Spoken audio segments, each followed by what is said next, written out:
Welcome back to the No Gray Areas podcast. I'm your host, Patrick McCalla. In part 2 of our wellness series, I sit down with fitness and nutrition expert Thad Phillips, who brings 25 years of experience to the table to reveal truths and tangible ideas about diet, sustainable fitness, finding your why for lasting health. Let's jump in.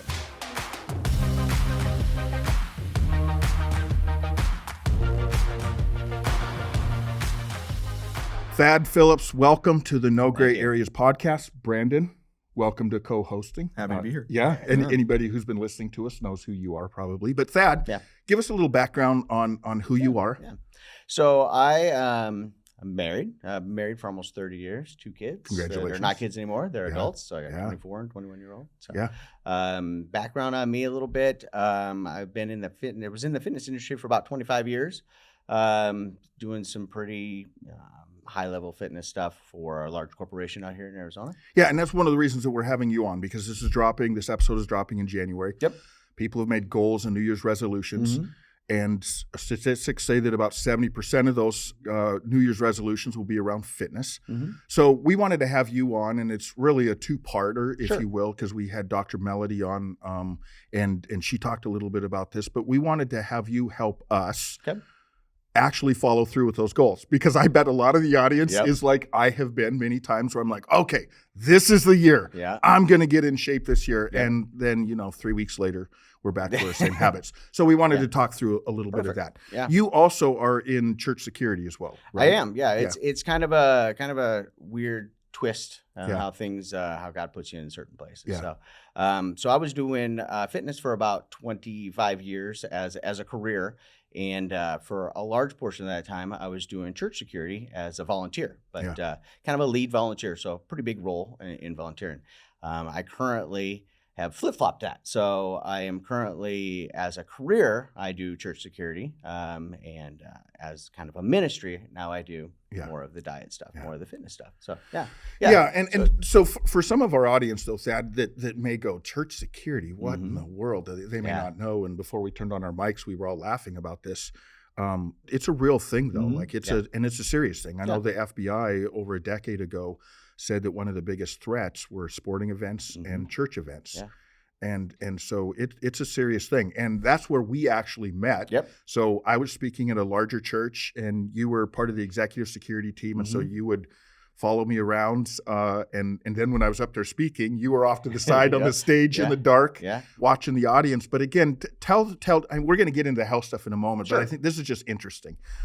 Let the audience know why that is important, why a church would have security nowadays. Yeah, a lot of people think, church security, and the first thing they run to is like an active shooter coming in, which is, it's really, really slim. I mean, the FBI did a thing, and over the last 35 years, it's like a 0.000. I think there's 6 zeros before you get to the percentage of when an active shooter is coming. And anybody that failed math class, that's very small. It's a very small chance. Yeah, exactly. That you're going to have something like that. But the odds of having something happen on a weekly basis, because the church is for hurting people. I mean, that's why we're there. So you're going to have people that are hurting. So they're coming there. Hurt people. Yeah. So, we get incidences as far as, people coming in and, they're having a bad day as far as domestically, custodially with the kids, those type of things too. And we get medical incidences as well. So tell us one of your interesting stories. So you've been doing this for quite a while. Yep. So about 16 years. So So give us one of the stories that, again, our audience is, some of them are probably going, I don't understand why they have church security. So give us a story that you've had to deal with that would help our audience understand, this is why we do it. This is so I would say probably one of the larger incidents. It's funny when I do training for somebody that comes in, I'll give them different examples of things that have happened, so they're kind of prepared what it's going to be, because we get the same thing. Sometimes they're wondering what church security is all about. A lot of them just run right to that. Somebody's coming in there to hurt somebody, and I'll give them incidences, and they're like, "Wow, all this happens at a church," and you're like, "Well, this is over 16 years. I mean, you can go months where you have nothing, and then you can go days where I went weeks where I didn't have anything. And there was one day I had fire out front because a lady fell off the curb and went straight to her head and she was bleeding and unconscious. And then I had police out back because somebody tried to break in and they threw a rock through the back window. So it's weird. During a service? Yeah, right before a service. So Wow. it's a strange thing where you can go for a long time. But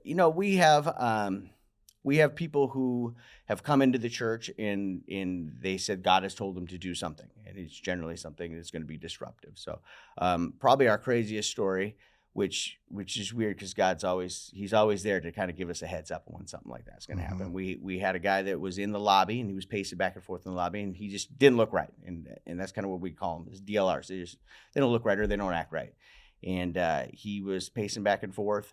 One of the security individuals went and talked to him, and that's what we do. So we go anytime somebody doesn't look right or doesn't act right. Our thing is just to go chat with them. So and we don't introduce ourselves as security. We just go up and say I'm Thad with whatever we're with, whatever church we're with. So and just try to get to know them. You're going to find out right away if there's going to be a threat or if it's going to be something else that you're going to be dealing with, or they're just having a bad day, which is mainly what it is. But this individual, who was a large male, said, God told me I needed to get on stage and I needed to speak to the congregation.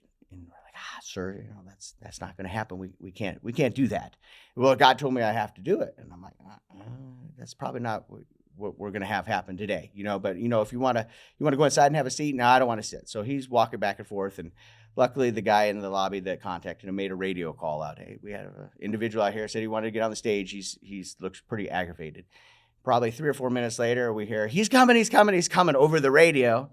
And we see a guy running down the center of the aisle, and he leaps up on the stage. By the time he leaps up on the stage, we already knew he was coming. There was a guy in the front row. He grabs his feet and scoops him off the stage, and the guy was pretty combative all the way out. So turned out to be a problem for weeks on end after that, too. But, well, part of the moral of that story is don't trust everybody who says, I have a word from God for you, right? Exactly.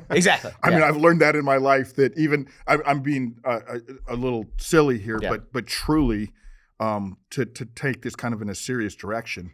I've had a lot of people that have come up to me over the years and said, I have a word from God for you. And sometimes it truly has been a word from God. And other times it's been like, okay, that was crazy. Well, I believe God speaks through everybody. I mean, in what you do, but it's not always sometimes God's voice that people are hearing.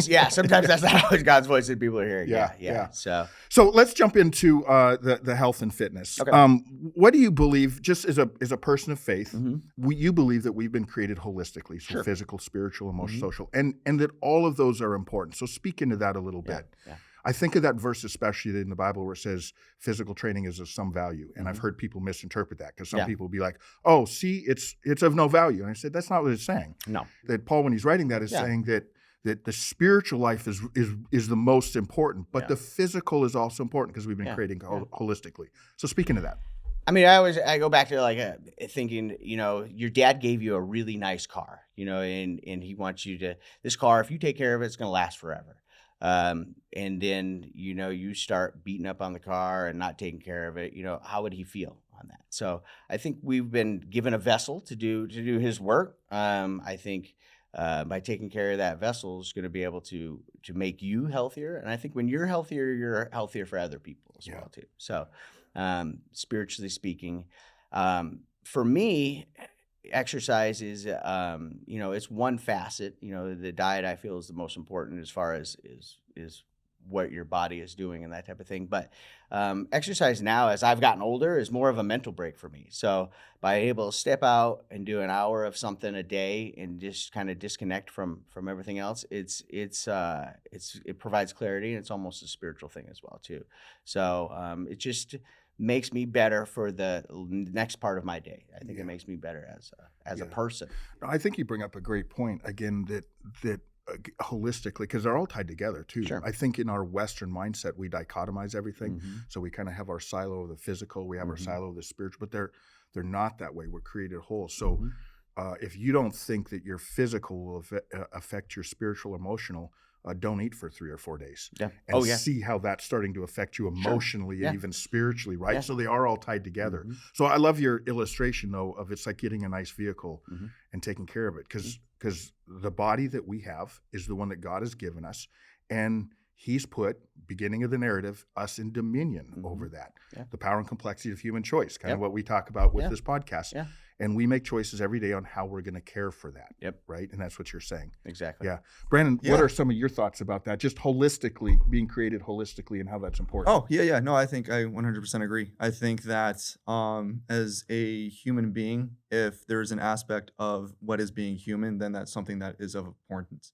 I don't think that we were created with a physical body just to be trash. Put it more, But so I think that, and you could definitely speak to this, that especially within your experience. I think that for most people, would be surprised just how overall unhealthy of society that we are, how little you actually have to do when it comes to eating, and how little of physical activity you got to do to get like some great benefits, health benefits. Not just like a lot of people associate exercise with, I got to get bigger biceps or something, which yes, very important. Yeah, very important for everything. Like you get in an argument, biceps. I think I just read something too. Like I think it was Plato. Like when he was getting stomped in debates, he would just stand up and flex at people because apparently he was like a wrestler or something too. So like, yeah, let's go. Anyway, it's like old intellectual he'll win. The olden days rock. Yeah. Yeah. But like how little though, like just to even just be a healthy individual, how much even just as little as just moving in the form of just walking,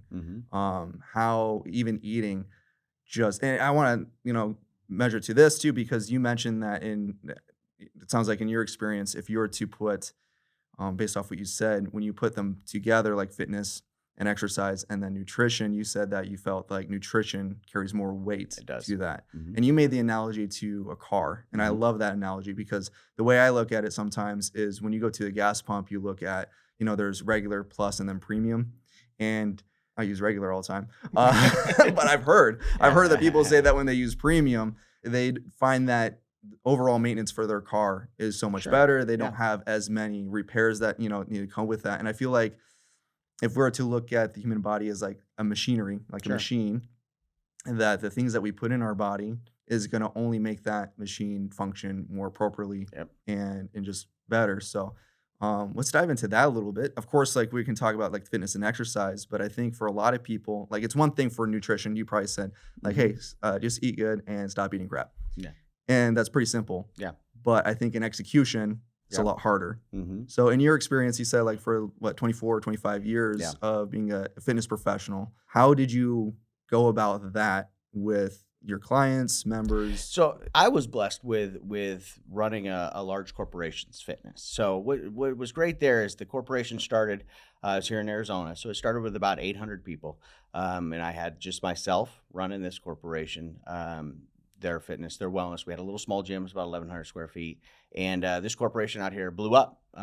It became the largest company. It was University of Phoenix, I can say that. So we went from about 800 when I started there to about 10,000 employees. The CEO there thought fitness and wellness was important. So they brought me on to kind of oversee that program and build a little gym. And we built a little one and started with that. And then that transformed as the company grew, and the next CEO came in, and I got lucky again that he was really behind fitness and wellness. And the employees that we reached with that, there was 800 and 1,000, were huge proponents of it, and some of them were pretty high up in the company. So they provided the backing for me to move the fitness program to at the height we had 10,000 employees. We had two 25,000 foot fitness centers in two different areas.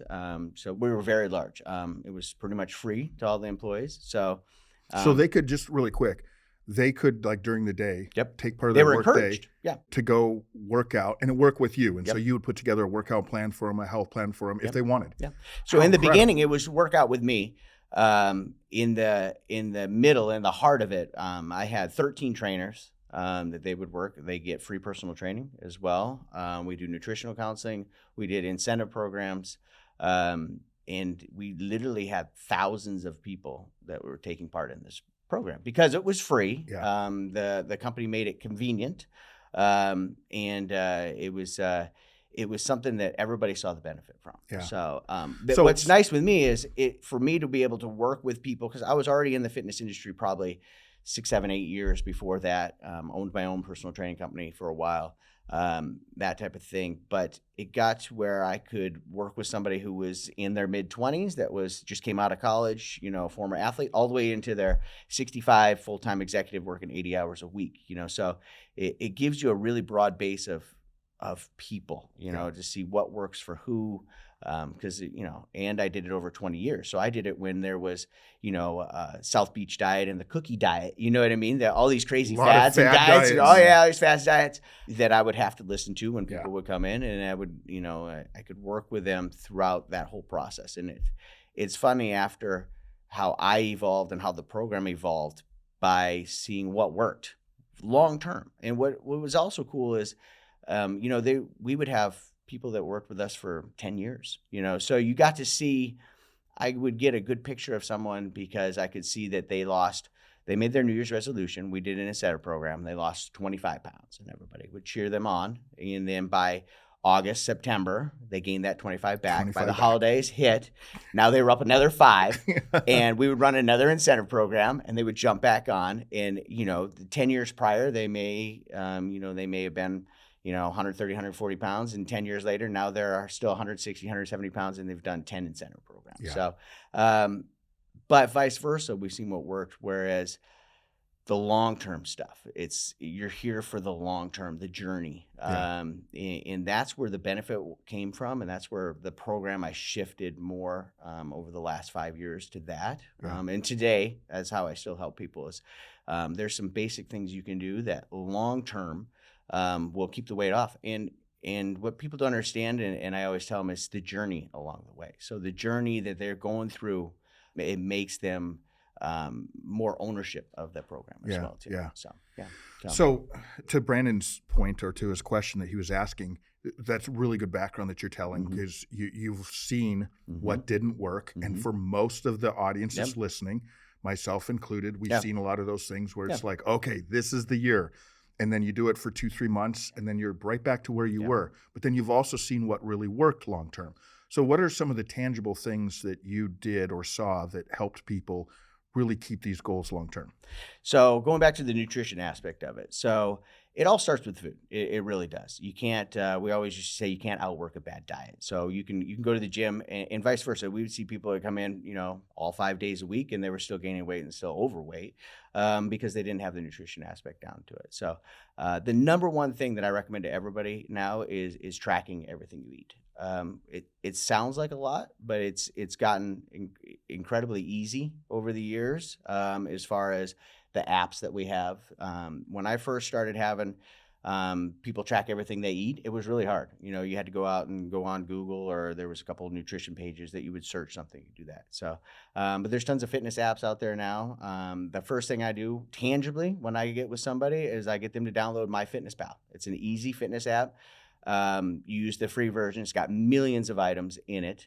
And then we start tracking their foods. So that's the number one thing. You don't know where to go if you don't know where you're at. So, because I would get people to come in and be like, I eat twice a day. I don't understand why I'm gaining weight. It's let's get this tracked and see what you're actually doing. And what that does is that gives them the knowledge as well.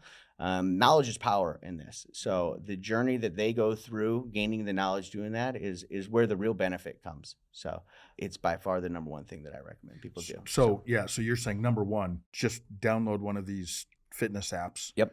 Where it's tracking your food. Yep. And then just start doing that consistently. Just start doing that. Everything you eat. And then you're going to start finding out, because for people that don't know, these fitness apps will, or these nutritional things will track you can just take a picture sometimes of the barcode on it, and it'll automatically tell you, did you eat 1 serving or 2 servings? Then it's telling you how much protein, how much carbs, how much fat, all of that, right? Mm-hmm. Yeah, that's exactly it. So when I start somebody, depending on what level they're at, but we'll talk about goals later. So if you have a goal of losing 40 pounds, there is 15 steps that you can do to lose that 40 pounds. But we don't want to do all 15 steps in the beginning. And that's where people go wrong. They want to start eating 1,200 calories, working out 5 days a week, cutting out all this stuff. They're making all these life changes that aren't going to be applicable later on down the road. I like to do one small increment at a time.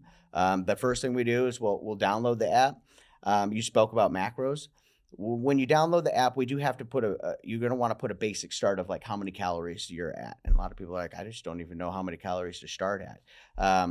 There's websites out there, but the Mayo Clinic has one that you punch in 5 or 6 different things: height, weight, age, and then activity level. And it'll give you kind of your basic, this is your baseline amount of calories. If you're trying to lose weight, you reduce that by a couple hundred and then punch that in as your calories. It'll ask you macros. So your macros is protein, fat, and carbs. For a lot of people don't realize that as well too. And it'll ask you on percentages there. A really good baseline for that is 40% protein, 40% carbs, 20% fat. So, and these apps keep track of all that for you. It does. That's what yeah. you're saying. So MyFitnessPal will do all this for free. It'll have 4 different spots that you can put meals on there. And what's great about it is if you eat the same thing, you can actually, the next day, you just swipe over in order to just swipe that same meal, swipe right over. So for me, I eat the same breakfast. I've eaten basically the same breakfast for about 20 years. Yes, I'm kind of bland that way, but I've gotten used to it. I like it. So, and I also eat the same post-workout meal pretty much. So 2 of my meals a day are pretty much the same. So I can literally swipe over twice. So really you're only adding in 2 meals at that point in time too. I try to get somebody to download the app. I have just a few basic steps in the beginning. I just want to download the app and start tracking everything you eat, seeing how close they get to those calories. We don't care about the macros in the beginning because macros makes it a little bit harder. I won't say everybody, most people will not eat enough protein and they have too much fat. So that's the hardest thing. But if we can get them to where they're just getting to their calorie mark on that, then at that point you can start tweaking things. Get them used to tracking foods, used to doing things. Sometimes it's just eat breakfast. I mean, I've done challenges where we just eat breakfast. So we're just trying to, some people don't eat until noon. Why is that important? Well, it's getting that first meal in. I mean, there's things metabolically that make a big difference. It provides long sustained energy. It just seems like something that breakfast is breaking a fast. It makes I believe is the most important meal of the day. It gets everything kind of moving. When your first meal is Dutch Brothers, and it's a large coffee, and I'm speaking from all the experience of the years of all these executives. That's a common executive thing is, they swing through Dutch Brothers or Starbucks on the way to work, and they drink that until about noon, and they all go out to eat and eat something really bad, and then they don't eat again until dinner, and they eat really bad, and they're gaining weight. Like Matt. So a Dutch Brothers or a Starbucks Frappuccino exactly. with 60 grams of sugar isn't a good breakfast to start with? And that's where tracking your foods is great as well. So once you have that MyFitnessPal, you track everything you eat. And you got to track your liquid calories because there's a lot of people who don't realize that too. They're getting this through that liquid calories as well too. But if I could recommend anything, the first thing I do when I get people going is I get them to get on that app and start tracking it. It creates ownership too. People want something that's simple is rarely easy, if that makes sense. So this is really simple, but it's not always easy to do. So if I can get people the ownership. Let me jump in really quick. That's such a great point that you just made. Yeah. It's simple but not easy. Because I think I'm doing this right now because we met recently and you talked to me about that. And Brandon, he has a fitness thing going and he's doing that as well. So you guys are both making me do this. And it isn't like you do have to start forming a habit. It is simple. It is. It's very simple. Like a lot of times, you eat something and then I just turn it over. I take a picture of that barcode and boom, it automatically drops it in there. Yeah. But you got to get the habit of doing that. Here's where, and I'm just going to be really transparent with you because I know you've had clients. Yeah. Oh, yeah. Brandon, you have clients that are like this. I find myself, as I start tracking this, is when I'm doing well, nice, because I always want to take that next mountain. I'm goal-oriented. But when I sit down, this is a hypothetical situation to sit and eat a bag of maple. Super hypothetical. Super hypothetical that might have happened 2 or 3 days ago. And I'm just going to have a couple handfuls of the popcorn, the maple popcorn from Trader Joe's. Sure. And then I eat a whole bag of it. I don't want to then go take a picture of the back and put that into my app because do you find that where people then start cheating on that where they're going, I'm asking you to track, you're not going to know what's really happening unless you're honestly putting everything in. That's why tracking foods, there's so many other benefits to this is it's keeping you accountable. You realized what you did.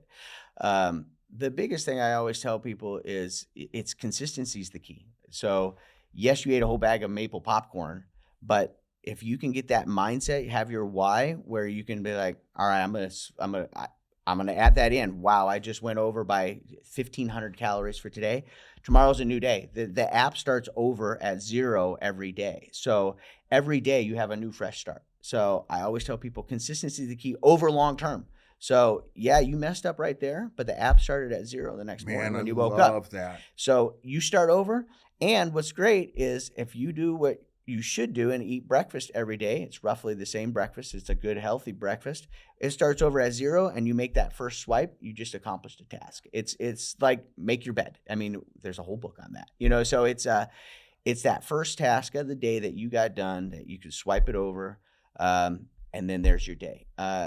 What's also great about tracking is you can budget things that way too. If you know that you're going to have a bad day, now you didn't know you were going to do the maple bacon popcorn. Yeah. Nobody should know that they're going to do that. But I paid all night for that, by the way. But let's say miserable. But let's say it's your anniversary and you want to go to the keg and have a big steak. That's another thing. I don't want people get so hyper focused on diet and exercise. The ones that don't stick with it are the ones that won't go to those places during an anniversary and they won't celebrate birthdays, and then they fall off. You have to build this into your lifestyle, and that's where tracking your foods is great at building into your lifestyle, because you can budget that. You're going to have a steak. You could even go into the app and foresee the future. So you're going in, and on your dinner, you're going to add that steak and potatoes, all that stuff. Wow, that's going to be 2,000 calories today. Well, I'm going to have my breakfast, and then I'm going to have maybe like a little protein shake or something for lunch, and then I'm going to budget that in there. And now maybe you went over a little bit in your fats, but that's all right. Tomorrow starts at 0. Consistency is the key. So we're looking at something. We're not trying to be 100% perfect. There was only one person who was ever 100% perfect. Yeah. So we want to be as close to 85, 90% perfect consistently. So people always think of it as an hour or a day or a meal over a 7-day period. So my thing is always over a 7-day period. If you have 7-day period, you got 4 meals a day. We're looking at 28 meals over that week's period. If we can get 90% of that, if we can get 26 of those meals close to perfect, 25 of those meals, you're going to start seeing that trend going down. I was going to say, I think a lot of people zoom in so much on the day. When you put it on and stretch it out to a further time horizon of 7 days, you get to see the average of everything. And so it's easier to budget. It's easier to look at that. You have a bad day. It's like, oh, well, I can make this up somewhere else. But in addition to that, and consistency, I think a lot of people have the behavior of, oh, it's the weekend. I get to chill. So they might be really good for 5 days, and then Saturday and Sunday rolls around and they get really relaxed. They just, whatever it is, they start to just forget everything.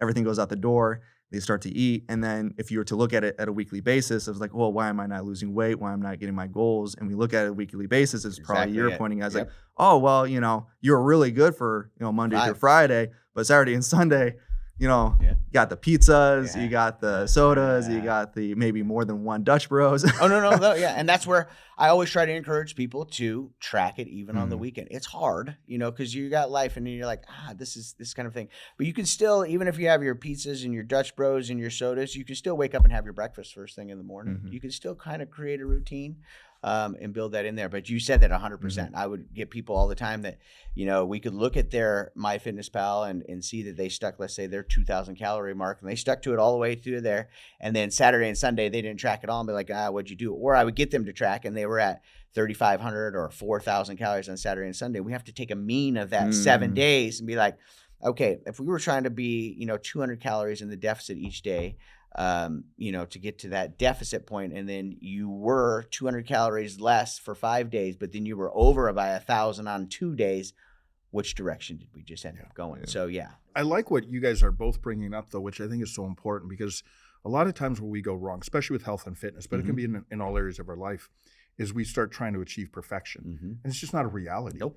And that's what gets discouraging. Is so some, again, a lot of people just recently set goals and New Year's resolutions, and if they don't do it perfectly within the first few weeks, they just abandon it and they go.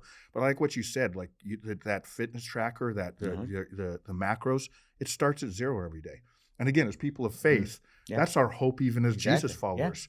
where he says, my mercies are new every morning. Like we wake up I don't care how bad you blew it yesterday, today is a new day. And that's what you're saying with the health and fitness as well.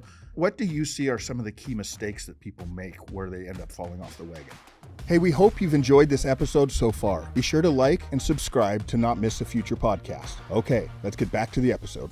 What's funny is you'll see people that a lot of people will make mistakes. We call it life. They'll make mistakes as far as, having a bad day and they went out and ate with some coworkers and stuff. But a lot of times they make mistakes falling off with celebrations. So they don't realize like celebrations, parties, holidays, celebrating certain things, and they start eating bad. And I think the biggest mistake is they just don't jump back on. They string days together where they're bad instead of consistently, hey, I had a bad day, or, I budgeted to have that celebration, and then jumping back into it right away. I think that's one of the bigger things is just not having that consistency. I think mindset is a big thing. When I sat down with somebody, I always had to have them find their why. I mean, it's with anything, I've told my kids this whole time, you got to do hard things, and this is going to be hard.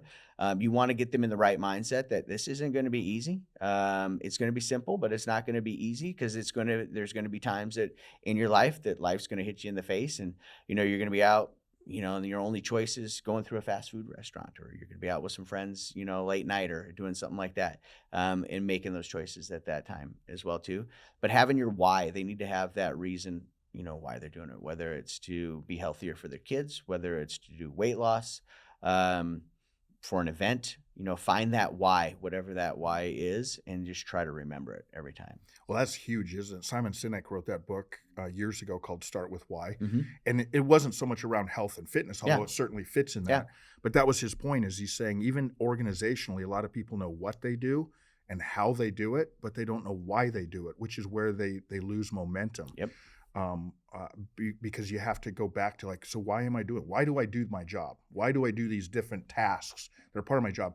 But you're saying the same thing then with our health and fitness goals. So any of us that just recently sat down and wrote out goals or New Year's resolutions, if we don't have a why attached to it, you're suggesting go back and sit down and think through why you're going to do this. Exactly. So give us some examples of whys. Like what would be some good whys? Maybe there's some part of our audience that's going, I wouldn't even know where to start. Yeah, I mean, the why for the largest population is weight loss. I mean, it is, we ran 5-6 incentive programs that were pretty large every year. The ones that had the most participation were weight loss. The ones that people were fired up about the most were weight loss. So that's where most people are coming from. And that has to be, their why has to be, I want X amount of pounds lost to be healthier or to look better. I mean, we'll be honest. I mean, in our society, it's for cosmetic reasons. I mean, everybody just wants to look better. But the flip side of that is when you look better, you feel better. And when you feel better, you act different. And I've seen people entire lives change by losing 100 pounds. The people that have went from, over 300 to 200, they walk differently, they wear things differently, they have confidence, and they act so different. So I would think, for me, the weight loss thing is easiest, by far what most people want. And would you say, so let's say, and Brandon, again, I'm going to give you a second here to talk, to speak on that as well, but let me back up again and say, I think a lot of people probably statistically, their goal or New Year's resolution they just wrote recently probably had something to do with weight loss. It does. For sure. Yeah. But you want to really dig in then, again, what you're suggesting is if I wrote down, I'm like, I want to lose 15 pounds or whatever, there's got to be another why behind it. Like, why do you want to lose 15 pounds? That's what you're suggesting, right? Like really spend some time and think about that. Yes, exactly. So I'd always try to confront somebody when they were, I had a male that was, over 300 pounds. He had some young kids and they were at the playground and they're like, hey, can you play with me? And he went over on the playground set and he couldn't do certain things. And he was younger and he realized, man, what's going to be my life in 5 or 6 years when I need to go play softball with him, whatever that. I mean, those are the type of whys. So his why was just to be able to play with his kids. Play with his kids. Yeah. And as vain as it is, you know, he's like, what if my kids have a swim party, you know, and I got to be in a swimsuit or take them to a swimsuit, you know, take them to a swim party. I got to be in a swimsuit or that type of thing, or on vacation, the way people look at me, those type of things. So a lot of that is they really have to soul search in that and figure out, you know, what that is, and remember it when things get hard. Yeah. So remembering that why when things get hard. So, I mean, it's really easy to remember it at the time when you were trying to run around with the kids and you couldn't do it, and it's hard to remember it when you're stuck at a restaurant and you have some choices that you got to make at that time too. So having that why makes a big difference. So in remembering it. But I think as we talk about goals, I mean, everybody said this. You have a macro goal, you have a large goal, and the people that have the hardest uphill climb are the ones that have to lose 50, 60, 100 pounds. Because that's going to take a while. It's going to take a long time. And you have to sit down with them and honestly tell them, hey, this isn't going to happen in 3 or 4 months. This is going to take a year or 2 years. And they have to know that this is going to be a process. So what they have a hard time understanding is if they've done the cookie diet and they lost 15 pounds in 2 weeks, but they gained 20 of it back. So they think that there is simple, quick things, but for the long term, for somebody who's going to keep that 100 pounds off, this is going to take a long period of time. And it's the journey along the way. The journey that person went through to lose the 100 pounds will transform them mentally as well, but it also transforms them and what they did in their life, what they accomplished.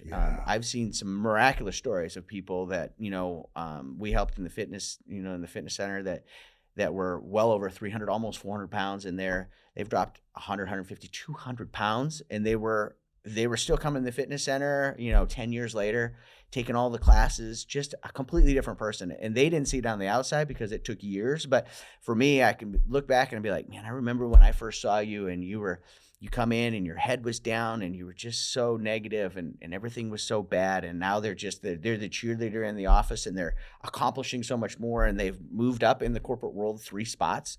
There's a reason for that. It's because everything changed for them mentally, and in that process that they went through changed them from everything else. So, well, and that's part of the reason that we're doing this podcast right now is because we are talking about that. Again, we always talk about we make our choices and eventually our choices make us. But then like we started with, we're holistic beings. And that's what you're bringing up, that is when you start bettering yourself physically in your health, it will naturally start bleeding over to other areas of your life as well. Brandon, what are your thoughts on the why? Start with the why, because again, I think we're making the point that that's really important. Yeah.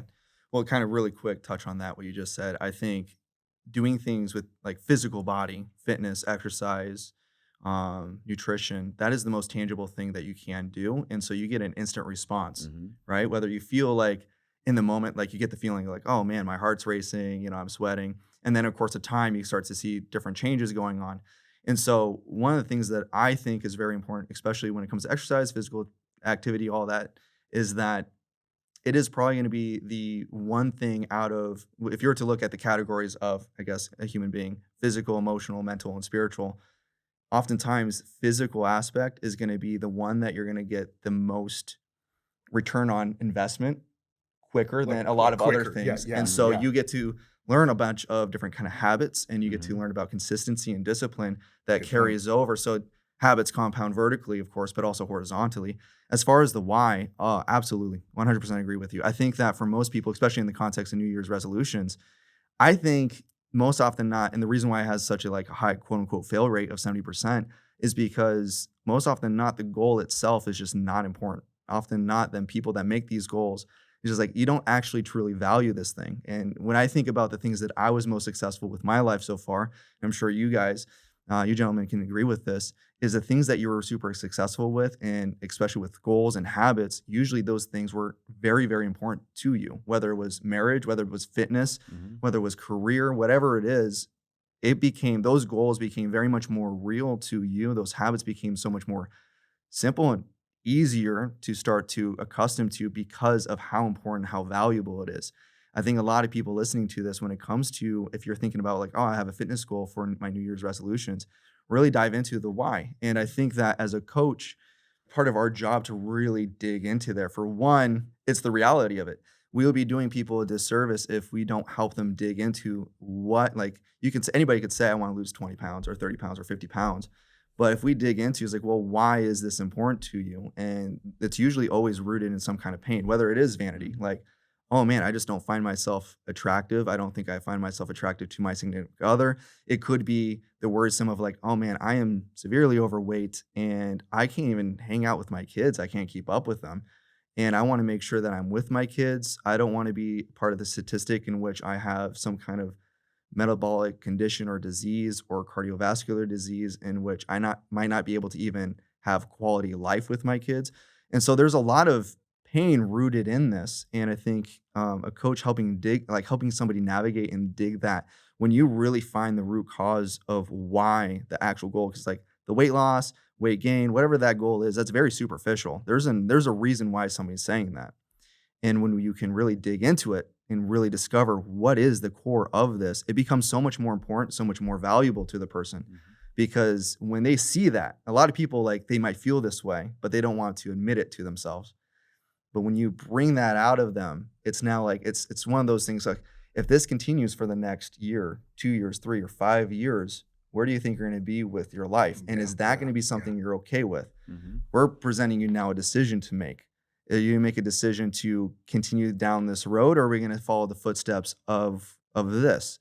So we got to make a decision on what this is going to look for you. And if we do that, we need to come together and make this more of a non-negotiable. And being a coach, like, of course, you help them through that process. It's not just like oh, you messed up on your MyFitnessPal and then slap them on the hand kind of thing, and you just derail them, because then, of course, they start viewing their goal and their why as a punishment. And usually when you view things as a punishment, you rebel. Yeah. And so, to 100% agree with you. The core of the why of whatever you're doing, especially in the context of fitness and nutrition, is going to be a game changer as far as the urgency and the intensity at which you pursue your goals, and making it more of a reality. And I think that's why having Thad in the industry is so very, very important. Like, this is where I think most people talk about, like, the time we're talking, like, elections and everything, we're talking about Medicare and all this stuff, but nobody's talking about everything that comes before going to the hospital. And so we have individuals like Thad here that are actually helping people deal with their problems physically and emotionally and mentally, proactive, right? And being very proactive and helping people actually get healthier. Like, people don't give, like, you enough credit. Like, they don't. Like, a lot of times I think we think about it more as like vain, right? Sure. Like, oh, I'm just trying to look good. And, but like, you're doing a great service to people, so much more so than I think that, like, you go see a doctor, you're trying to be saved in some way. You're going to somebody like that and you're going like, no, I'm going to become more resilient to life. Well, and I think that's one of the things that my wife and I have talked about more and more as we get older and older, is quality of life is so important. Exactly. And that's coming back to your point, Brandon, is what we're talking about today is so important, because again, God has created us in such a way that we have the power of choice, and the choices I'm making are going to have repercussions on my future. But quality of life is such an important thing. And the older I get, the more I realize that. Yeah. I have a certain number of decades or years on this planet, and how I live those and the quality of those years, a lot of it's going to come back to the choices that I make, especially around my health, and even being proactive about that. Speak into a little bit, because you touched on this before, getting older. So you and I are about the same age. Sure. Although anybody who's watching this wouldn't guess that. They would go, I would have guessed you're about 10 years older than him. That's because you've taken a lot better care of yourself. I mean, you look 10 years older than him. Yes. Is that what I said? Did I say that? I think it's just the hair. Oh, it's just the hair. No, I meant that I look 10 years older than you. But we're about the same age. So how has health changed for you over the years? Yeah. That's a great question. And it's funny because when you were speaking about this too, it made me think of that too. It's the evolution of, so I started, I'll be completely honest, I started as a vain thing. I mean, I started working out when I was 18 because I wanted to look better for females. I mean, it was as vain as it gets, but it's weird how God has a plan for you, because he knew I started with that. And then somebody encouraged me at the gym, like, hey, you got a pretty good physique. You should start thinking about bodybuilding. So then that transformed into bodybuilding, which was a 20-year stint in natural bodybuilding, which literally sent me off to go to school to study nutrition, to start helping people. But then, that has transformed to now, just like you, I just want the gym portion of it is my mental aspect. I don't do this for the physical near as much as I do it for the mental. And I also have changed the way I do things because, back in the day, because it was either for a sport or for vanity, you would do things as far as like bulking up and eating tons of food and getting way too out of weight and then cutting down and trying to trim and getting extremely lean and doing those zigzags, things that weren't healthy for you. And now I look at it with a lens of everything of long-term and health. So, and I think the career has changed as far as when I was helping people. So I think you see some of these young trainers in the gym, and they're just, they have one mindset of trying to help these people just to lose weight, cosmetically speaking. And then as you have evolved over your career, you start realizing that there's so much more to that. It's helping people. For me, my last 10 years was more of a ministry, even though that was my job. And now ironically, I'm in ministry, and then fitness is still my ministry. You know what I mean? So it's trying to, when you see the benefits of that, it's crazy. So, but your why has to change over the years. So for me, I to this day, I still have to have a why. I mean, I don't, part of it is because I've been doing this my whole life. But part of it is I still have to have a why. It went from vanity to sport to, I tried a bunch of different sports and tried to be, as best I could at that point, to the last 10 years is just to be healthy, look good. I get blood work done every year. I want to make sure those markers look great, because cancer runs in my family, alcoholism runs in my family. There's things that run in my family that I want to be ahead of. And for me, it's just like you. I want to be ahead of so I can scuba dive or it's not a snowboard with my kids. I literally during snowboard season, my training will change because I know that my kids are better than me. Now, I won't tell them that. We're going to have to edit this out. They're not better than me yet. But, that time when your kid always gets there. But they work me hard, but I'm never going to admit that. But I will start shifting my training to know that, hey, I can go out and do multiple days in a row snowboarding at 50s. We'll be honest here. I think we said our 50s. But, early 50s. Early 50s. And still be able to do that multiple days. I know for me, if I didn't train for it, I'd be wrecked. Anybody can do one day and then they're gimped out for a week, but to do 2 or 3 days in a row. Well, and our young listeners they just can't know. It's impossible for them to know what it's going to be like when they start going through their 40s and 50s and the body starts breaking down. And we start. So I think, again, that's where you and I are coming from the perspective, and some of our listeners who are at the age that we are or close to it are like going, oh my goodness, it's changed. So I think I've told this story on the podcast before, but I remember years ago we were on a family vacation. And when I was younger, I had some wheels. I was pretty fast. And my boys are getting older. Anymore. And so, what did you say? What? Not anymore. No, it's true. It's true. That's this my does point. Happen. Yeah. So we're on vacation and we're on a beach, and the boys are like, Dad, can we race you? So we mark off like 40 yards or whatever, and we do a foot race. And I lose to them. And the reality is, I'll never win another race against them. Because I'm getting older and slower, and they're getting faster. So it just and things have changed. But to going back to my question to you, I remember years ago reading an article by Sylvester Stallone, who's obviously stayed really fit for most of his life, and he talked about how his training had to change when he started going into his 40s. Sure. And I didn't realize that. I read that article when I was young. Sure. And then I hit my 40s, and I'm like, oh man, he's right. Because I go into the gym and I'm planning to do like this lift, and all of a sudden I'm like, oh, shoulders can't do that today, or back can't do that today. Or even eating. I used to be able to get away with cheating, a little bit more. Now it's like I cheat one day, or I smell something and I gain pounds. Look at a carrot.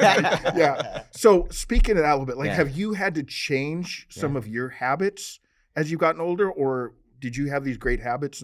So some of the habits have had to morph throughout the time, but there is no blueprint for anybody. That's the thing too, that everybody thinks there's a standard blueprint. You eat chicken and broccoli 5 times a day, and you exercise this, and it equals this. So it's not like that for everybody. So that's where I was going back to helping thousands of people from the ages of 20s to 60s.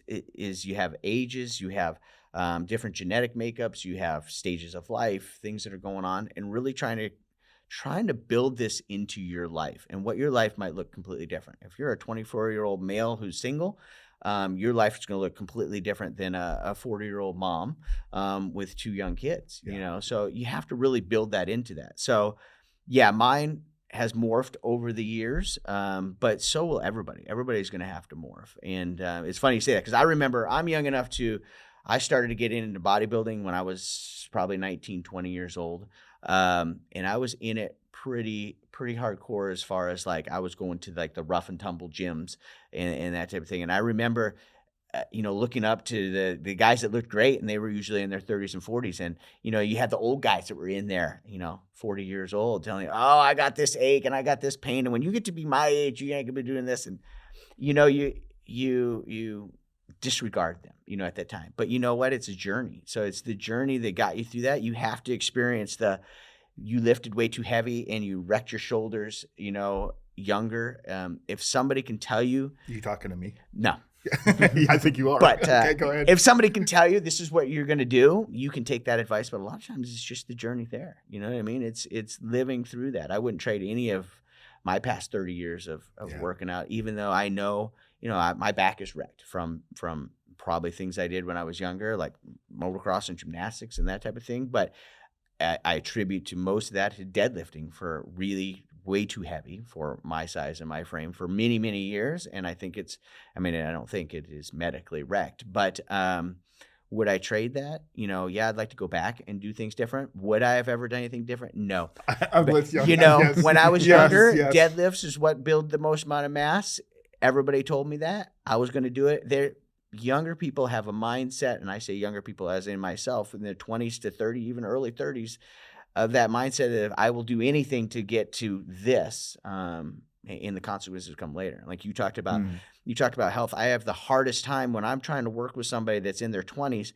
I can't tell them this is going to help them with the diabetes, or this is going to help them with, their medical costs. They don't care about it. Too far out. No, is this going to help me look good on the beach tomorrow? Yeah. So that's what they care about. But if I'm working with somebody in their 50s, and I'm like, hey, if we can get this shifted, you're going to be able to come off this medication, or you're going to be able to, you're going to be able to lift again or do these certain actions again. So going back to that, there is no cookie cutter. And my training has completely changed because, like I said, my back is wrecked. I don't bulk and cut anymore. I just keep my weight relatively the same year round. I go up a little bit in the winter because, you can, you know what I mean? And the vanity in me likes to be a little bit leaner in the summer. But it's just something that I've always done. You need more padding in the winter too to stay stay warm. I get cold too easy. So, but it has to morph. I don't, of course, deadlift anymore. The weights I do are much lighter when it comes to that. Diet though, I think my calories are probably lower than they were when I was younger, but I think there's just basic rules. You can manipulate the macros a little bit, but a diet is diet. I think what people don't understand, and I always try to tell people, is there is actual science to this. Like there is truths to these things. Like when people are like, what is the number one thing to lose weight? I'm like, hey, get a pen and paper, write this down. This is going to rock your world. You're going to eat less. And they're like, okay, well, what else? No. You're going to eat less. I mean, it is truth that everything we eat is a calorie. A calorie stands for a kilojoule. Kilojoule is just a unit of energy. So this breaks down to science is in like a car.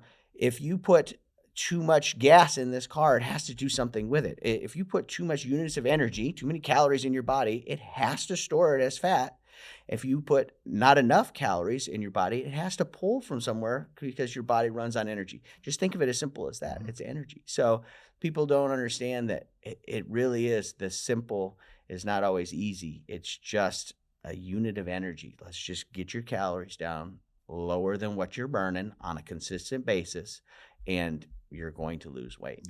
When it comes to weight loss, or flip-flop it, or gain weight. If you want to gain weight, so for like me in the winter, I intentionally try to gain a little bit of weight. I reverse diet and my calories go up. Add a couple extra 100 calories. Yeah, exactly. I was just going to say, it's the first law of thermodynamics, and that's yet to be disproven.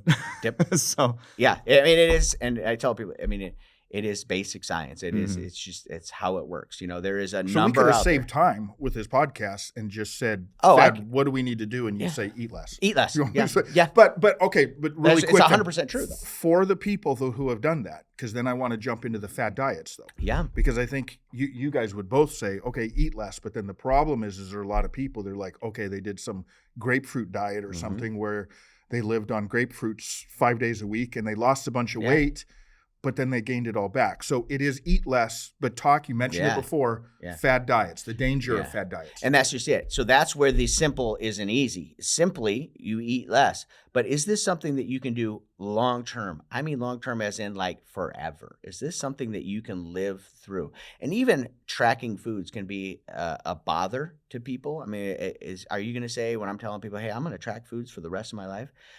You could. It's not that hard anymore. It's getting easier with technology, but you don't have to. If you've lived that journey of tracking foods for a year or two, I can tell you how many calories are in an apple. You know why? Because I put it in there 1,000 times. I can tell you. So the knowledge is the power in that. So again, the fad diets work because they all have a basis of less calories. But how do they work in long term? So technically, what are we describing as work? I mean, work, yes, we lost weight, but that didn't work because it wasn't the end result. You didn't have your why, your goal. If your goal was 100 pounds and you lost 20, that didn't work. Yeah.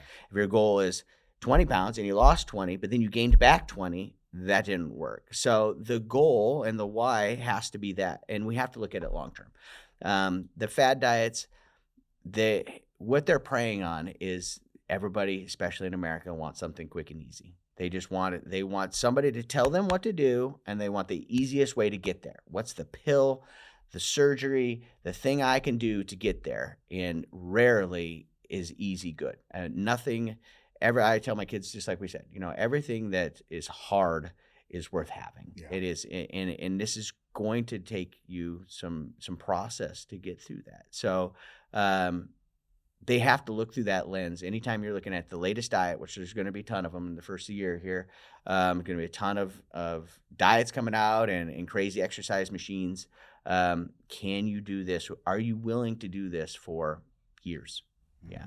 And nobody's going to do the grapefruit diet for years. So even the cookie diet, as great as the cookie diet sounded, they're not going to do it for years. There was a cookie diet? There was a cookie diet there for a while, too. I need to look that one up. Oh, yeah, there's a cookie diet. Even all those meals. So you could eat cookies only, or you don't get to eat it was cookies? A certain kind of cookie. Oh, they call it the cookie diet. And people Okay. made these cookies, and it was like this, I don't know, this weird, healthy cookie that you had to make, but you could only have cookies all day Pat long. loves cookies. Yeah. Yes. He loves them so but much. probably I got not a the- funny story for you. Can I embarrass you a little bit? Sure, Perfect. I wasn't going to really ask for permission. How can I say He no? loves cookies so much, he ate his daughter-in-law's lactation cookies on accident. Yeah. Wait. And he was getting really It was emotional. true. It was really weird. I was crying a bunch. No, it was true. So our daughter-in-law, Those are so good. with our first granddaughter, she was living with us because our son was in boot camp at the time. And I came home and there was all these fresh baked cookies on the counter, and I was so excited.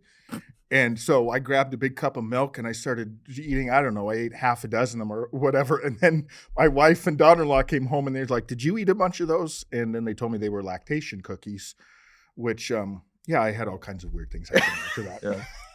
I don't even know what a lactation cookie is, but it doesn't sound apparently good. is supposed to help a woman's milk come in if she's breastfeeding. And he got to to me, experience that. it sounds like And I lactation. got to Did you tell him that you lactated the cookie? Yeah, I mean, I put it I in was milk. dipping it in milk, every one of them. Yeah, I mean, You're right. Lactating Oreos is great. Yeah, So, you're right. yeah. But to your point, so a cookie diet sounds great, but your point is you're not going to eat cookies There's the rest no of your way. life. Nobody logically can be saying, I'm going to eat these cookies. Yeah, the rest of my life. yeah. So what they do is they'll turn to like, well, I'm going to do this to lose the 20 pounds, and then I'm going to eat right after that. What did you learn off of that? You learned that you made these cookies and you ate them and you lost the weight. There was nothing that you gained mentally from that. So, of course, there's no way you're going to retain that. There's no way you're going to maintain that. So having that forethought of like, is this something that I could do for the rest of my life? Watching what you eat is something, controlling what you eat is something that you can do for the rest of your life. And by doing it right, by budgeting things, by knowing that, hey, I'm going to go on vacation.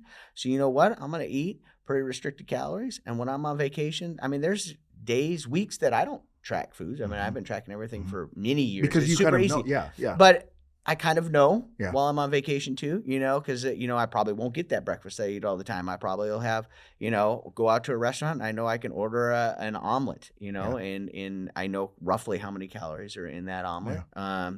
But, if there's alcohol involved, whatever is involved, you're not tracking it, but you're enjoying life. The most important thing is the day you get back home, you get right back on track. Yeah. So that's consistency is the key. And where you were saying is consistency doesn't need to be the day or even the week. It could be the month. Mm-hmm. You know that in September, you're going on vacation for a week.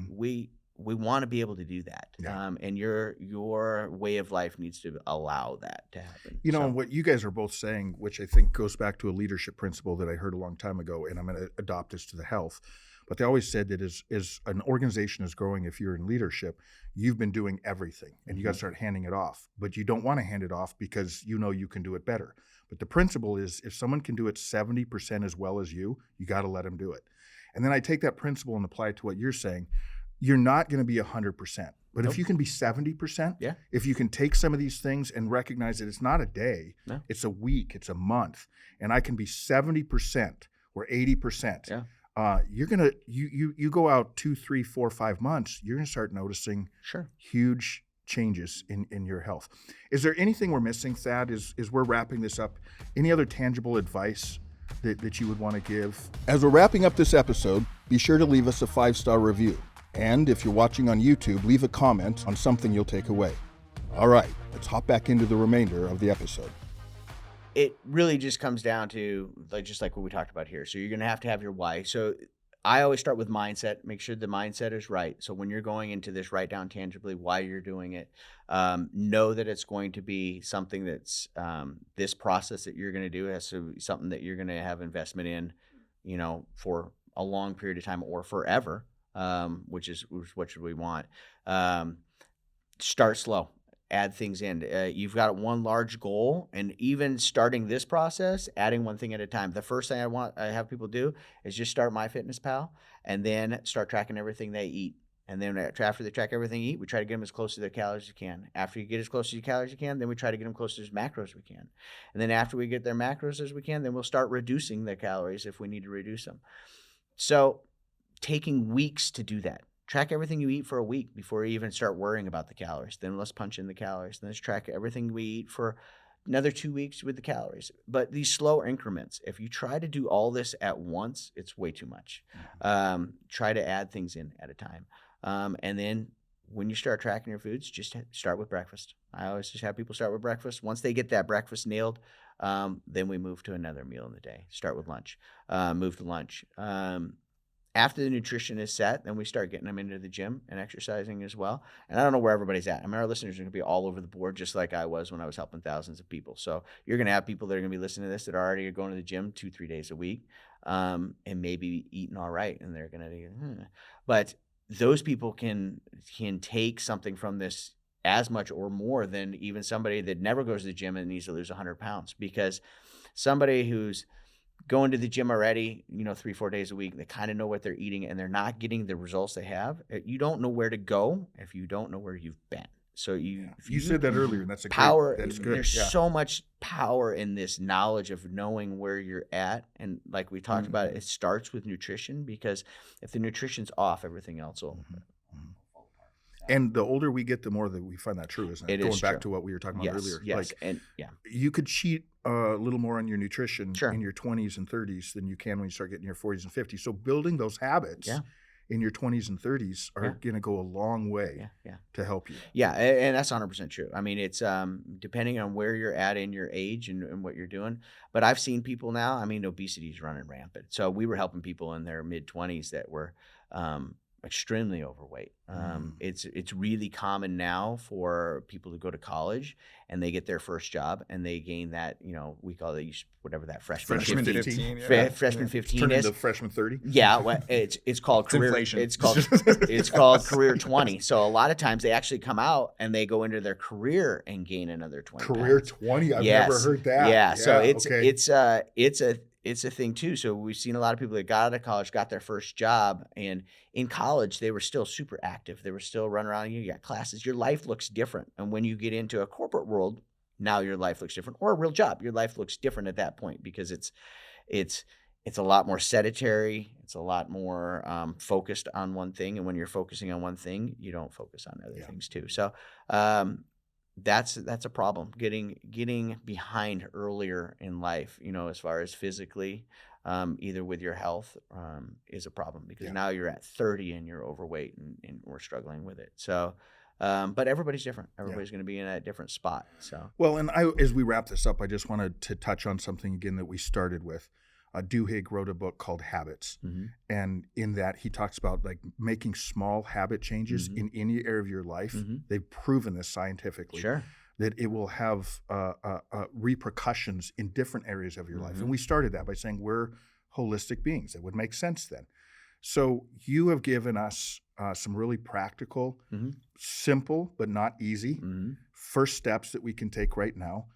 But I can promise our audience that if they'll do some of those things, like just downloading this app and start doing that, and it's going to add 20 minutes to your day, maybe 30 minutes to your day, and it's going to get easier as you go. But that 20 or 30 minutes is going to actually have repercussions in the other areas of their life. And you've seen this, Brandon, you've seen this as you've worked with individuals and helped them get in shape. Helps them emotionally, helps them spiritually, helps them in all the areas. Yeah, it doesn't take that much time. I mean, once you get good at this and have done it for a while, you can track your foods 10 minutes out of the day. So everybody's got 10 minutes. And it's amazing when you can do it. If you're at the gym, you can do it while you're at the gym. You can swipe 2 meals over. There's ways of knowing what you're going to eat later. You can put it in there too, so it kind of tells you, or if there's something bad that's going to come along. So that's the basics for sure. Is just that first one. So download the app, start that. You're going to have to buy a little food scale, get it on Amazon because you're going to have to weigh stuff out, which sounds like a pain. Some people are like, oh my gosh, I got to weigh things out. That's weird. But when you're punching these things in, they're going to ask you for grams or ounces, but it's not. It's really easy. It sits on the counter. You're going to put your plate down. You're going to put it on there, and then you're going to eat it. Or if it's the same meal, like for me, it's cream of rice with some protein, some blueberries. If it's the same meal every day, you've only done it once. You don't have to weigh that anymore. It's the same thing every time too. And again, those 20, 30 minutes that's going to take you every day are going to have massive repercussions down the road for sure. It's the knowledge that you'll gain from it, and the habits you bring. Yes, good repercussions. I hear repercussions. Exactly. Good point. I mean, you have to create healthy habits. I mean, that's the part of it. Well, Thad, thanks so much for being here. Really, really appreciate it. And as we're jumping into 2025, here's to us and our audience trying to make it a healthy year. And again, coming as a person of faith, I believe that God gave me this body, gave you your body, gave Brandon your body, all of our audience gave you, and put you in dominion over that. Told you, you take care of this. I'm giving this to you. It's my gift to you. Take care of it. And so our quality of life can be so much better if we'll just create some of these or do these small habits to make us healthier people. Agreed, 100%. So the fun part of the podcast. All right. 2 truths and a lie. 2 truths and a lie. Audience has heard you here for a little less than an hour. Okay. I've known you for a couple of years. Yeah. So we'll see if you can stump me. You're going to give 3 statements. Okay. 2 will be truths, 1 will be a lie. All right. I have to guess the lie. Okay. And of course, I spent too much time trying to think of these because you do know me. So, all right. So first one, I did a brief stint in the military. Okay. I chased a mountain lion. And then my wife and I are in an arranged marriage. I know these are all wacky, right? These are good. Yeah. Okay, you were in the military. Yep. You chased a mountain lion. Yep. And you and your wife are in an arranged marriage. Brandon, you can help me with this one, but did I throw the far-fetched one in there to throw you off? I mean, that's my thought. It's a little bit of reverse psychology. Would it be inappropriate for me to ask what your wife's ethnicity is? No, it's not inappropriate. She is from Texas. Just plain. How do you define arranged? There you go. See, you're digging into this. Yeah. So I don't think you were in the military. You look like you would have been in the military, but I think when I've asked your story, I don't remember hearing that. Now I know you have one of your kids that's in the Air Force Academy, right? Yeah, it was. So that makes me think maybe you were, but that's not necessarily true. I had 2 kids that were in the military and I wasn't. Oh. What do you think? What do you think, Brandon? I can see you definitely chasing a mountain lion. I know. That's the one I know. I'm with you now. Okay, we're going to say that's the truth. We're going to try to narrow it down to 50-50. You chased a mountain lion. All right. Is that true? It is true. Yeah. Yes. Okay. We're down to 50-50. That's a crazy story. It's one of the wackiest things ever. So, yeah. You know, literally. Most people say like I was chased by a mountain lion, No. but yours is I chased a mountain lion. I like and, that. And it's not a manly thing. No, me and my wife were on quads. We were up north in the mountains, and we were on this little trail, and we come around this trail, and literally I come around the corner, and there's this big animal 50 feet in front of me just running, and I'm like, you're shocked. She's like, what is that? And it was huge. I mean, this thing was every bit of like a couple 100 pounds, and it's running, and I kind of let off the throttle. I'm like, what is this? And then I just kind of give it a little bit more throttle, and I'm like, whoa. And it kind of looked back at me and then darted up the hill, and it was this giant mountain. But it literally, I paced it for, I don't know, 100 yards before that. And I thought, so your first thought was, I should follow this. Yes. Yeah. Good idea. It was not a smart thing to do. I know. Well, Cindy's behind me, and Cindy's like, what are you doing? And I'm like, I don't know. This is kind of cool. It was running for me. So this is where our testosterone is, man. Sometimes it doesn't help us make smart decisions. Eating the lactation sugar. As soon as it turned and went up the mountain, I thought, ooh, this was bad, because that thing was big. And I'm like, oh man, it's going to jump on. And then at that point you have the fear. But at first you're like, it's like when you're scuba diving and you see a big old shark. I mean, I've seen some pretty large sharks, and I'm like, I have my GoPro. I'm like, this is awesome. This is so cool. And as it gets closer, you're like, whoa, this might not be as cool as I think. And you start getting a little wet in the wetsuit. I'm a diver too. Yeah. And so it is funny if people, like when you're diving down there, all you hear after about 30 feet is you just hear your breathing. That's all you hear down there, which is what makes it so amazing. So it's like, yeah. But then when you see a big shark, you realize you're breathing going. That's exactly. You're watching your air go down in your tank. Yeah. Okay, so we got it down. We have a 50-50 chance, Brandon. Military or arranged marriage? I think I asked you a question before this. I'm gonna say I'm leaning towards the military being a lie, just because I asked what your background, what got you into security, and you went straight into you just always had firearms and you got into competitive shooting. Mm-hmm. So I'm going to say military's a lie. The military's a lie. All right, I'll go with that. We'll go with that. Yeah. You guys are correct. So yes. So good teamwork. There's been somebody pretty much in my whole family has always been in the military. Yeah. My dad was in Vietnam, and then my daughter's in the Air Force as well. So, but so I thought I'd throw that in there. Just maybe you think, well, it runs in the family type thing. So, but I've never been in the military. I actually wanted to go in the Air Force.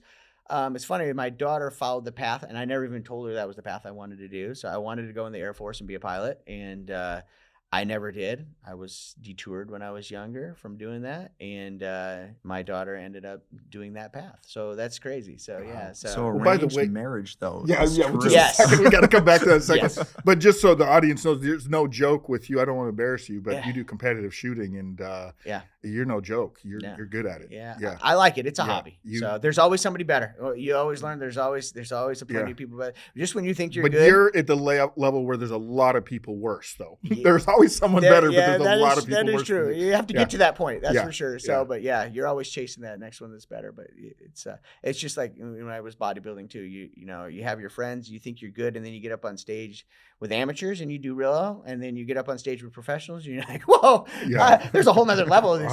Shooting's the same way. I shot competitively for a long time with friends and low level, and you're like, oh man, you guys are amazing. You're the best shooter I've ever seen. And then you go into the higher levels and you see people that do this for a living, and you're like, I'm not even remotely close to that. That's when like genetic gifts and time and things happen all together. And but I enjoy it. Yeah. So yes. It's true. Yeah. Okay. So quickly. Yeah. Brandon brought the arranged marriage. Yes. This would be a long story, so I'm going to make it super short. But my mom was on a business trip. And she had this waitress or server at this expensive restaurant in Dallas. Most random thing ever. I'm in my early 20s. I was just turned 21, actually.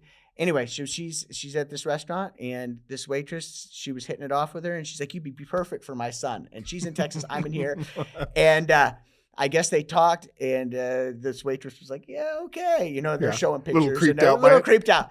And this business trip, they were trying to woo my mom to buy some expensive software and stuff like that. So they were having lots of cocktails, and everybody at the table was like, "Oh yeah, that'd be so cute," whatever.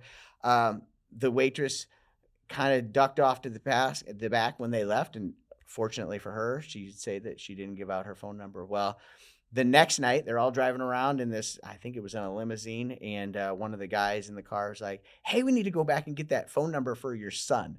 And my mom's like, let's go. You know, they're having a good old time. So sure enough, they pull up out front and she runs into this restaurant. It's like, hey.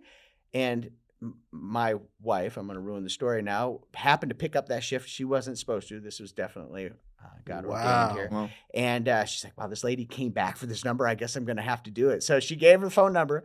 My mom comes back from this trip. She's like, I met the perfect girl for you in this restaurant. I'm like, I am not calling some girl you met in Texas. And I was really close with my mom, who passed last year. But she was just hounding me, man. She just wouldn't let it go. She's like a dog on a bone, but she's like that with everything. And she's like, you have to call her. You have to at least call her. So I called her. And back then we had like $500 long distance bills. I'm aging myself because this was 30 years ago. Yeah, I remember those days. We talked on the phone for like 3 or 4 months without seeing each other. We sent some pictures, super random. And then one of her friends was driving to California. She hopped in the car with her. I met her here, and 30 years later, we got married. Well, this arranged marriage has worked out for you. So it was 100% arranged. My mom at my wedding stood up and said, I'm the one that calls it. You know, she takes credit for this. So much that she wrote a book. She wrote a hardcover book about this whole thing and included pictures and all this other stuff. Really? It's super cute. There's more to that story. The guy that was luring her, my mom ended up marrying too, which is super weird too. Yes, it is. That's crazy. Yeah, it was a crazy story, but it was a huge blessing on my part. So yeah. Well, congratulations on the 30 plus years of 30 years. Is it 30? Did you guys? We've been married 28, but we've been together for over 30. Okay. So, yeah. Congratulations. You're a man. You just round up. Yeah. Well, this happened 30 years ago. So a lot has changed since then. So. Well, Thad, thank you so much for joining us. It's good to see you again, and thanks for sharing some of your wisdom. And here's to a healthy year. Perfect. Thanks, you guys too. Thank you. Well, that wraps up our 2-part series on wellness. Thank you for listening, and remember to leave us a 5-star review on Apple Podcasts. Also, be sure to like this video and subscribe to our YouTube channel for more awesome interviews every other Wednesday. We'll see you next time.